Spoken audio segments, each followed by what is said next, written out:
আল্লাহর রাসূল ভালো মহিলার 3টা গুণ বয়ান করলেন। ভালো করে শুনেলেন, ভালো মহিলার 3টা গুণ আল্লাহর রাসূল বয়ান করলেন। 3টা গুণ কি ভালো মহিলার? এই 3টা গুণ যদি আপনার ভিতরে থাকে, আল্লাহর জমিনের আপনি হলেন ভালো মহিলা। আর যদি এই 3টা গুণ আপনার ভিতরে না থাকে, তাহলে পারে আল্লাহর জমিনের ভালো মহিলা হইতে পারেননি। কি 3টা গুণ? 1 নাম্বার, আল্লাহর নবী বলছেন আল্লাতি তাসুররুহু ইজা নাজারা।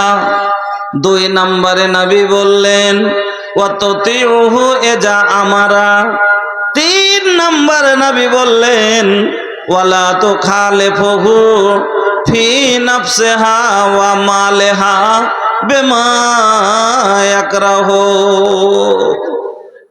প্রথম গুণ, আল্লাহর নবী বলছেন ভালো মহিলার 1 নাম্বার গুণ হলো আল্লাতি তাসুররুহু ইজা নাজারা। যখনই তার স্বামী তার দিকে দেখবে আনন্দ পাবে। যখনই তার স্বামী তার দিকে দেখবে আনন্দ পাবে। আর একটা স্বামী আনন্দ কখন পাবে? যখন বউয়ের মুখে খেলেও হাসি থাকবে, না খেলেও হাসি থাকবে। কষ্ট পেটের ভিতরে কষ্ট থাকলো, মুখে ফুর্তি থাকবে। আমার মা বোনেরা, আল্লাহর নবী বলছেন ভালো মহিলার পরিচয় যে আল্লাতি তাসুররুহু ইজা নাজারা। যখনই তার স্বামী তাকে দেখবে আনন্দ পাবে। বিদেশ থেকে আসবে দেখবে আনন্দ পাবে, মাঠ থেকে আসবে দেখবে আনন্দ পাবে, মাদ্রাসা থেকে আসবে দেখবে আনন্দ পাবে।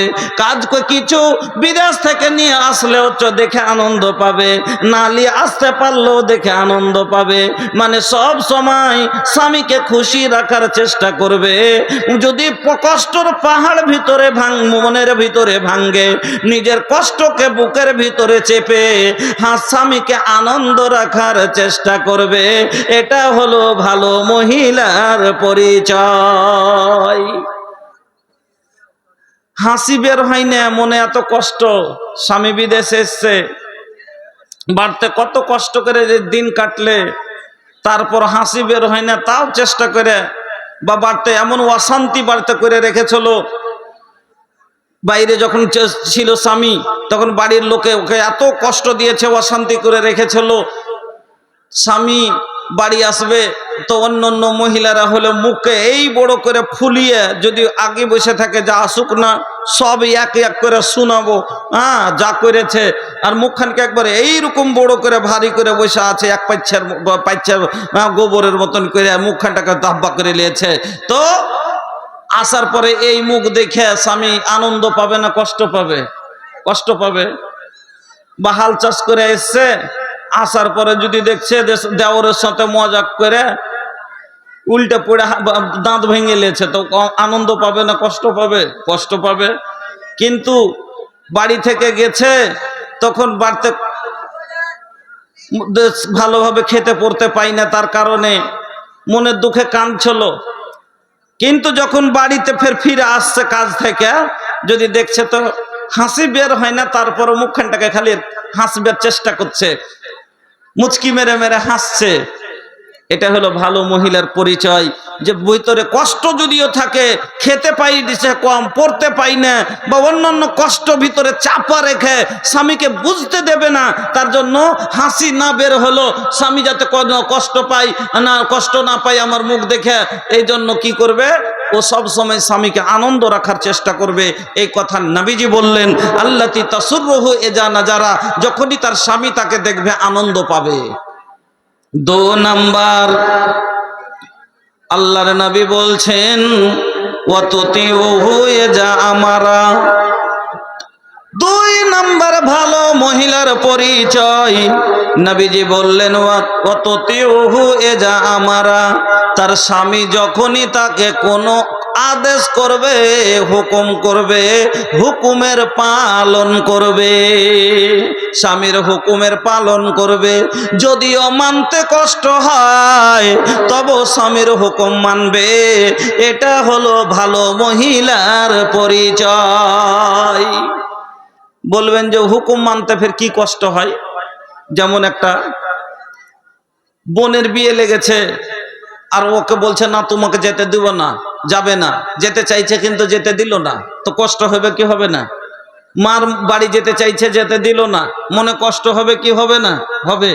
ওরকমই ভাই ভাতিজা কেউ মারা গেছে, দেখতে যেতে চাইছে কিন্তু স্বামী বলে দিলে না তুমি যাবে না, তো কথাটা মানতে ওকে কষ্ট হবেই। তবু নবীজি বলছেন যতই কষ্ট হয়, ভালো মহিলার পরিচয় হলো কি, যে তোর কথা মেনে নেবে।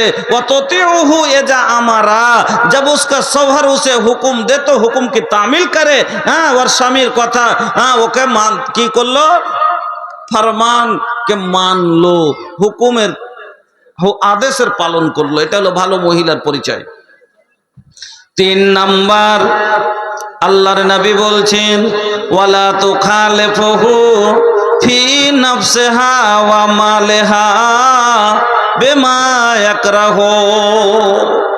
এবং কোন 3 নম্বরে নবী বললেন ভালো মহিলার পরিচয়, যে তার নাফসের দ্বারাই কিংবা মালের দ্বারাই যেটা স্বামী পছন্দ করবে না এই ধরনের কোনো কাজ করবে না, মানে স্বামীর অপছন্দের কাজ করবে না। এটা হলো ভালো মহিলার পরিচয়।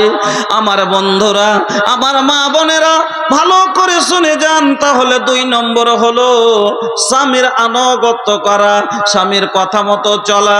3 নাম্বার স্বামীর হক আপনার উপরে। আপনার স্বামীর 3 নাম্বার হক হলো স্বামীর অনুমতি নিতে হবে। যে কোনো কাজে স্বামীর অনুমতি নেওয়া লাগবে। আল্লাহর নবী, এটা স্বামীর হক। কেন? কি ওর মালিক হলো স্বামী, এ লেগে যে কোনো কাজে মহিলাকে স্বামীর অনুমতি নিতে হবে।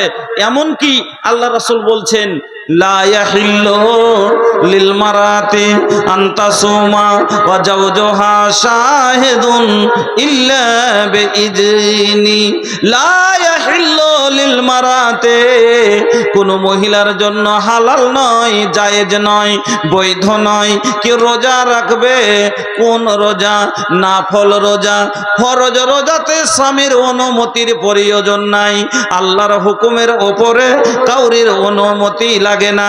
কিন্তু মা বোন আমার, যদি আল্লাহর জমিনে কোনো মহিলা নাফল রোজা রাখতে চায়, যেমন ফরজ রোজার পরে শাওয়াল মাসে 6টা ফরজ নাফল রোজা রাখে, শাওয়াল মাসে 6টা নাফল রোজা রাখে, তারপরে মাসে মাসে অনেক মহিলারা 3টা করে নাফল রোজা রাখে।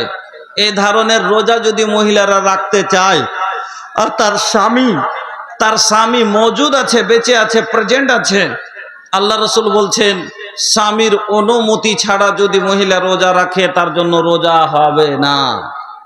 রোজা রাখাটা নেকির কাজ। রোজা রাখাটা, নাফল রোজা রাখাটা নেকির কাজ কিনা ভাই? নেকির কাজ। তারপরও মহিলা যদি নাফল রোজা রাখতে চায় তো স্বামীর অনুমতি নিতে হবে তাকে। তো এবার স্বামীর অনুমতি যদি রোজা রাখার জন্য নেকির কাজ করতে অনুমতি লাগে, অন্য কাজের জন্য অনুমতি লাগবে না? লাগবে না। আল্লাহু আকবার। বিনা অনুমতিতে এখানে ওখানে চলে যাচ্ছে।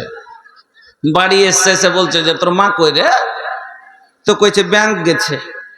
কইছে কার সাথে গেল? কইছে মামার সাথে। কইছে তোর মামা এসছে নাকি? কইছে না, ওই মামা। কইছে ওর সাথে গেল? আচ্ছা ঠিক আছে। বাড়ি এসছে তখন বলছে যাই কোথায় গেছিলে? না তো ব্যাংকে গেছিল। তো কার সাথে? না তো অমুকের সাথে। কইছে তুমি ওর সাথে কাকে বলে গেলে? তুমি যে ব্যাংক চলে গেলে তো তুমি কাকে বলে গেলে? তো আমি ফের কোন 7 আলগার সাথে চলে গেছো না? নিজের খালেতা ভাইয়ের সাথে তো গেছো না, তো ফের আতি ফের কাকে বলতে হবে? 7 আলগার সাথে চলে গেছো নাকি? খালেতা ভাইয়ের সাথে তো গেছো না, তো আতি ফের তো কয়ে যেতে হবে। আল্লাহু আকবার। মা বোন ভালো করে শুনুন, কোন মহিলার ওপরে যদি হজ ফরজ হয়ে যায়, কোন মহিলার উপরে যদি হজ ফরজ হয়ে যায়, আর তার সাথে যদি মুহরিম না থাকে, তার নিজের বাবা নাই, তার নিজের ভাই নাই, তার নিজের মামু নাই, তার নিজের কাকা নাই, তার নিজের ভাগ্নে নাই, তার নিজের ভাতিজা নাই, নিজের নানু নাই, নিজের দাদু নাই, অর্থাৎ যার সাথে বিয়ে হারাম এই মুহরিম গুলো নাই, কেউ নাই। আর মহিলার উপরে হজ ফরজ হয়ে গেছে। আল্লাহর নবী বলছেন কোই গায়ের মুহরিমের সাথে, খালাতো ভাইয়ের সাথে, মামাতো ভাইয়ের সাথে, ফিফাতো ভাইয়ের সাথে, অন্য পড়োশির ভাইয়ের সাথে, নিজের খালাতো ভাইয়ের সাথে ফরজ হজ পর্যন্ত করতে পারে না।